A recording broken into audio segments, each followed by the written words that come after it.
నాగశౌర్య గారిది bad boy Karthik movie చూశాను. మరి మూవీ ఎలా ఉంది? టైటిలే చాలా అవుట్డేటెడ్గా ఉంది. స్టోరీ కూడా అంతే అవుట్డేటెడ్గా ఉంటుంది. Coming to the story line, హీరోకి ఒక అక్క ఉంటుంది. ఆ అక్కకి ఒక ప్రాబ్లం వస్తుంది. ప్రాణాలకు ముప్పు ఉందని తెలుస్తుంది. ఆమె ప్రాణాలకి ఎందుకు ముప్పు వచ్చింది, ఆ ప్రాబ్లం ఏంటి అనేది రిమైనింగ్ స్టోరీ. ప్లస్ పాయింట్స్ గురించి మాట్లాడుకుంటే నాగశౌర్య చాలా గ్యాప్ తర్వాత వచ్చారు. ఆయన మాస్ లుక్లో, యాక్షన్ సీక్వెన్సెస్లో బాగా యాక్ట్ చేశాడు. అండ్ శ్రీదేవి విజయ్ కుమార్ అక్క పాత్ర చేసింది. ఈమె కూడా చాలా గ్యాప్ తర్వాత వెండి తెరపైన కనిపించింది. ఈమె కూడా బాగా ఎమోషనల్గా హుందాగా అయితే యాక్ట్ చేశారు. అండ్ ఇంటర్వెల్ యాక్షన్ సీక్వెన్స్ ఉంటుంది కదిరి జాతర. ఆ ఇంటర్వెల్ యాక్షన్ సీక్వెన్స్ మాస్ ఆడియన్స్కి మాత్రం చాలా బాగా నచ్చుతుంది. అండ్ సినిమాటోగ్రఫీ విజువల్స్ మాత్రం చాలా రిచ్గా ఉన్నాయి. ఇంకా మైనస్ విషయాల గురించి మాట్లాడుకుంటే ఇది ఒక outdated story.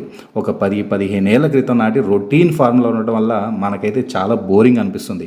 And screen play ఉంటుంది, అండ్ అసలు ఏ లాజిక్ ఉండదు, స్టోరీలో స్పీడ్ ఉండదు, సీన్స్ అన్నీ ప్రెడిక్టబుల్గా ఉంటాయి. చాలా చోట్ల లాజిక్ మిస్ అయినట్లు అనిపిస్తుంటుంది. అండ్ మ్యూజిక్, హారిస్ జయరాజ్ గారు మ్యూజిక్ ఇచ్చారు. చాలా వర్స్ట్గా ఉన్నాయి సాంగ్స్ మాత్రం. వస్తూనే ఉంటాయి సాంగ్స్, అసలు టక ఫాస్ట్గా వచ్చేస్తుంటాయి. అస్సలు వినసొంపుగా ఉండదు. అండ్ లవ్ ట్రాక్ ఉంటుంది, నాకు అసలు ఏం నచ్చలేదు లవ్ ట్రాక్. హీరోయిన్ మీద కెమిస్ట్రీ అసలు ఏం బాగాలేదు. చాలా వీక్గా ఉంటుంది వాళ్ళ లవ్ స్టోరీ. ఓవరాల్గా ఈ మూవీ గురించి చెప్పాలంటే బ్యాడ్ బాయ్ కార్తీక్ ఒక పాత చింతకాయ పచ్చడి లాంటి routine mass action drama. Naga Shaurya తన వంతు ప్రయత్నం చేసిన, బట్ డైరెక్టర్ రమేష్ ఆయన ఎంచుకున్న స్టోరీ ఒక అవుట్డేటెడ్. దానివల్ల మనకి చాలా బోరింగ్గా అనిపిస్తుంది. కేవలం పాతకాలపు మాస్ సినిమాలకు ఇష్టపడేవారు ఒకసారి అయితే చూడొచ్చు. నా రేటింగ్ వచ్చేసి 1.75 అవుట్ ఆఫ్ 5కి.